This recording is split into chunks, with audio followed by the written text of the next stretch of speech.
Dogma gak pernah takut sains, kecuali kalau dia bohong.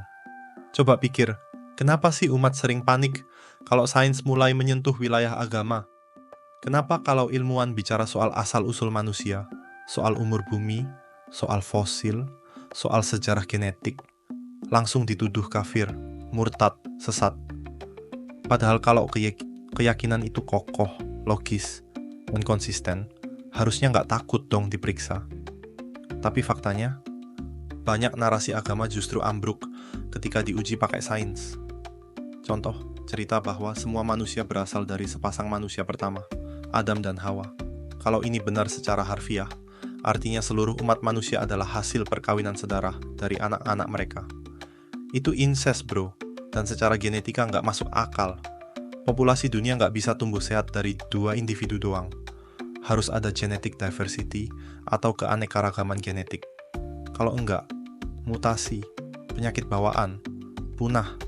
Sains gak bilang Adam dan Hawa itu bohong. Sains bilang, itu simbol, metafora, sebuah cara manusia purba menjelaskan asal-usulnya ketika belum ada riset genetik, belum ada mikroskop, belum ada biologi molekuler. Tapi begitu lo anggap metafora sebagai fakta literal, lo jadi masalah. Lo paksa logika tunduk pada cerita. Dan itu bahaya. Karena dari situlah lahir generasi yang takut membaca, takut berpikir, takut membantah, karena takut masuk neraka hanya karena pakai otaknya. Dan ini bukan cuma soal asal-usul manusia, ini menyebar ke semua sisi kehidupan. Ketika ada wabah, langsung dianggap azab Tuhan. Ketika ada gempa bumi, dianggap murka ilahi.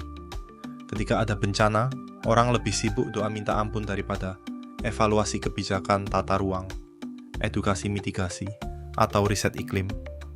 Padahal, Tuhan gak pernah suruh manusia jadi bodoh. Agama itu harusnya memanusiakan manusia, bukan mendangkalkannya. Tapi kalau isi khutbah cuma ngomong surga neraka tiap minggu, tanpa ngajak mikir, tanpa ngajak riset, tanpa ngajak kritis, maka agama cuma jadi panggung teater, bukan pusat peradaban. Gua bukan anti agama, tapi gue anti kebodohan yang dibungkus dalil. Gue anti otoritas suci yang alergi kritik. Karena kalau Nabi aja dulu bisa bertanya, bisa menolak tirani, bisa melawan status quo, kenapa umat hari ini malah nurut buta sama semua yang berkedok kitab? Ingat, Tuhan gak butuh lo jadi bodoh untuk jadi dekat. Tapi dogma selalu butuh lo berhenti mikir, biar dia tetap berkuasa.